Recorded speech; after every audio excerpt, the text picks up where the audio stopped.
Je vous salue, bien-aimés dans le Seigneur, que Dieu vous bénisse. Votre serviteur, le prophète Omer Obrou. Alors, nous sommes à notre moment de prière que j'ai intitulé 10 minutes pour sauver ton foyer. Alors, si tu étais en train de scroller et que tu es tombé sur la vidéo, s'il te plaît, ne passe surtout pas. Prends juste 5 minutes pour sauver ton foyer. Alléluia. Alors, nous sommes en train de parler des secrets pour réussir son foyer, pour réussir son mariage. Gloire à Jésus-Christ. Et dans 3 vidéos, j'ai quand même pris la peine de donner quand même quelques secrets. Amen. J'en ai déjà donné 9 secrets pour pouvoir réussir son foyer. Et j'ai dit que le premier secret, c'est de mettre Dieu au centre de son foyer. Alléluia. Le second secret, c'est de construire le foyer sur l'amour. Vous savez, si vous vous engagez dans le mariage, que vous n'avez pas mis Dieu au centre, le jour où vous aurez des problèmes, vous n'aurez que recours aux hommes. Or, quand vous aurez des problèmes, si c'est Dieu qui est au centre, alors vous aurez recours à Dieu. La Bible dit qu'aux noces de Cana, les mariés ont invité Jésus-Christ. À un moment donné de la fête, le vin a fini par manquer. Tous étaient tristes. Et Marie dira à Jésus, ils n'ont plus de vin. Jésus dira, mais qu'a-t-il entre toi et moi, femme? Et elle dira aux gens, faites tout ce qu'il vous dira de faire. Plus tard, Jésus dira aux gens, emmenez-moi tous ces grands vases et mettez-y de l'eau. Et lorsqu'ils ont mis de l'eau dedans, elle a dit au maître de cérémonie, goûte. Quand il a goûté, il a vu que c'est du très bon vin. Le vin, c'est le symbole de la joie. Si Jésus-Christ n'était pas à leur mariage, s'il n'avait pas fait partie des invités de ce mariage aurait été détruit. Donc, il arrive des moments dans la vie d'un homme ou d'un foyer où la paix, la joie disparaît et vous êtes dans l'obligation de faire recours à Dieu. Mais si vous n'avez pas pris la peine d'inviter Dieu au début de votre mariage, comment est-ce qu'il pourrait intervenir? Et c'est comme cela que la joie est revenue dans le mariage. Alléluia.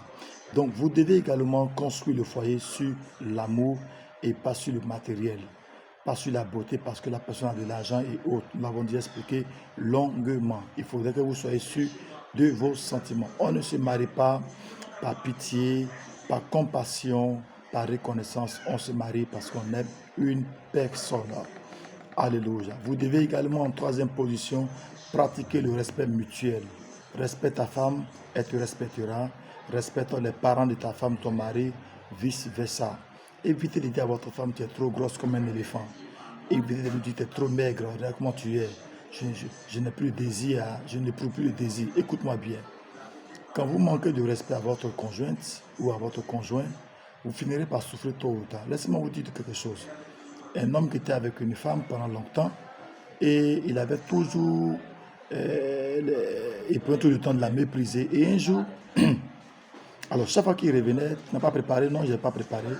J'ai payé soit de la nourriture dans un restaurant et le monsieur était toujours là. Et un jour d'ailleurs, il a reçu des conseils de lui disant, il faut honorer quand même ta femme, il faut lui donner le respect qu'il faut. Alors un jour, lorsqu'il va quitter au service, il va lui envoyer un peu de shawarma, un peu de gâteau, beaucoup de choses par-ci par-là, avec un bisou, il va le donner. Et puis le lendemain, il repart au service, quand il revient, elle accueille à la porte, elle prend son sac, elle enlève ses chaussures, ses chaussettes, elle dit, attends, je vais faire de l'eau chaude, tu vas te laver. Et après ça, il va sortir un bon plat qu'elle a cuisiné elle-même. Le monsieur était vraiment étonné, il dit, mais waouh, tu sais préparer? Il dit, oui. L'action que tu as posée a fait sortir en moi, n'est-ce pas, la qualité de la femme que tu ne pouvais pas honorer. Alléluia. Et lorsque vous finissez par honorer les vertus d'une femme et vous faire sortir ce qu'elle a de meilleur en elle, et le foyer a pu aller de l'avant. Donc le respect mutuel des parents est très important. En quatrième point, apprendre le pardon. Un foyer où vous avez du mal à pardonner, il y aura toujours des problèmes. Cinquième secret, développer une bonne communication avec votre femme. La communication est très importante. C'est le moyen par lequel chacun peut donner ses nouvelles à l'autre et à l'un. Et si vous n'accordez pas de l'attention à votre femme ou à votre époux, c'est sûr que la personne verra forcément d'ailleurs. Vous voyez, je vous parlerai longuement plus tard des 3 faiblesses de la femme. ou du moins des 3 besoins de la femme, des 3 besoins de l'homme, et si la faiblesse de l'homme et la faiblesse de la femme, d'ici peu, vous allez comprendre beaucoup de choses. Alléluia. 6e point, être fidèle et loyal. La loyauté et la fidélité sont 2 choses très très importantes dans le foyer. Si tu n'es pas loyal, fidèle à ton mari ou à ta femme, il y aura forcément de sérieux problèmes. Gloire à Jésus-Christ. Repartez dans les anciennes vidéos, vous verrez ces différents points avec les versets bibliques et les explications en marche. 7e point, marcher dans l'unité. 8e point, gérer le foyer avec beaucoup de sagesse. Parce que le mariage, ce n'est pas que la beauté, c'est aussi le caractère. Et en 9e, vous devez persévérer dans les épreuves. C'est là que nous avons terminé la fois dernière. Gloire à Dieu. Aujourd'hui, je vous parlerai d'un seul point pour faire réussir votre foyer, c'est faire entrer la paix dans la maison. Vous seul êtes capable de faire entrer la paix dans votre maison si seulement vous le voulez. Gloire à Jésus-Christ. Personne d'autre ne fera à votre place. Si vous décidez que la paix rentre dans votre foyer, soyez-en sûr que la paix rentrera bel et bien dans votre foyer. Alléluia. Gloire à Dieu. Et la Bible nous dit de rechercher la paix avec tous. Gloire à Jésus. Et bien aimé dans le Seigneur, vous devez également rechercher la paix. Parce que si vous ne cherchez pas la paix, il y aura des problèmes. Peu importe le comportement de la belle-mère, du beau-père, des belles-sœurs, des beaux-frères, si tu veux qu'il y ait la paix dans ton foyer, sois sûr que la paix viendra. Cela va dépendre de comment est-ce que tu vas te conduire. Amen. Mais comment faire entrer la paix dans la maison? C'est refuser les querelles permanentes. Refuser les querelles, les disputes permanentes. C'est créer une atmosphère de paix. Laissez le Saint-Esprit diriger votre foyer. Alléluia. Ne vous sentez pas obligé de forcément répondre à toutes choses. La Bible dit, heureux ceux qui procurent la paix. Matthieu chapitre 5, verset 9. Donc il y a des personnes qui sont des dispensateurs de la paix. Et vous pouvez également dispenser la paix dans votre foyer. Des situations qui devaient tourner au vinaigre, vous faites en sorte que ces choses n'aient pas trop de valeur. Laissez-moi vous donner un témoignage avant de terminer pour ce jour-ci. Un monsieur qui avait beaucoup fait les éloges de sa femme au service, l'ayant fait à plusieurs reprises, alors quelques 6 mois après, les collègues ont réuni de l'argent et ont donné au monsieur pour dire, va donner à ta femme pour qu'elle nous fasse la cuisine, pour que nous puissions tous manger. Voilà, juste pour tester, pour voir la valeur de la femme. Parce qu'il avait tellement fait vanter les mérites de la cuisine de sa femme. Alors, monsieur et madame ont pris ensemble les sous, sont allés au marché.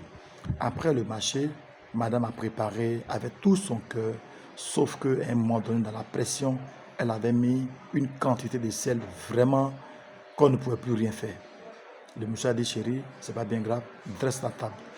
La table a été dressée. Quand les collègues sont arrivés aux environs de 13 h, le monsieur, ils ont fini de faire la prière. Et regardez ce qu'il va faire. Il est le premier à se servir. Et quand il se sert, il mange. Il dit, oh chérie, mais il n'y a pas assez de sel aujourd'hui. Hein? Pendant ce temps, les autres collègues étaient en train de pleurer parce qu'il y avait trop de sel. Il dit, mais chérie, tu n'as pas passé de sel à cause de mes collègues. Bon, ok, ça va bien. Et puis il a commencé à manger la nourriture qui était véritablement salée. Quand les collègues sont partis, le monsieur a commencé à crier, chérie, tu m'as tué. Elle a dit, chérie, tu m'as sauvé. Alléluia. Il a soutenu sa femme. Il ne l'a pas bâtonné, il ne l'a pas humilié, mais il a cependant soutenu. Vous seul êtes capable de faire rentrer la paix dans votre foyer.